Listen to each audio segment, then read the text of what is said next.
Let's talk about that. Two companies. Let's talk about two companies, not big companies, two companies that are hiring.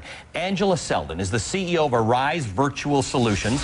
She's here with us. David Martin is the president of Homestyle Foods. Good morning to both of you. Angela, let's start with you. You are looking to hire 11,000 people. I thought it was an error when I first heard about you. Between now and the end of the year, we have 11,000 work opportunities for people in the U.S. and Canada. We're very excited about that opportunity for folks. It's a work-from-home opportunity.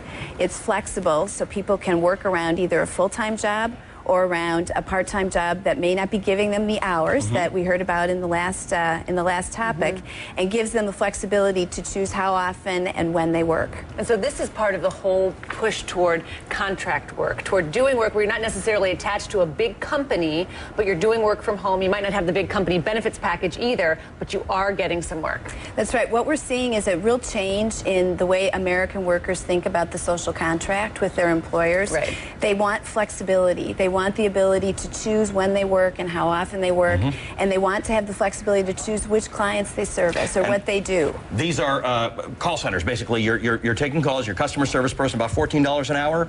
It could range anywhere from $12 to $30 an hour, depending upon the type of work. So when I'm calling Carnival Cruise Lines, I could be talking to somebody who's working for you. You absolutely would be talking with someone who's working for us. Okay, Angela, you're almost the opposite of all this outsourcing trend. You're actually, we just assume call centers go to other places like India and the Philippines. That's right. And one of the things that we think the government can do is create an incentive for companies to repatriate those jobs. We've seen 1 million call center jobs go offshore in the last 10 years.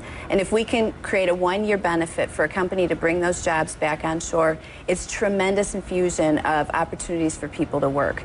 We also find that the cost is very neutral for companies in the U.S. We did a study and found that on average it takes about 2 or 3 calls to get your question answered if you're speaking with someone who's not familiar with what you're asking about, because they don't have the cultural connection with the product or service. You do that call onshore with someone around the block rather than around the world, and that'll be answered in one call, and the cost is about the same.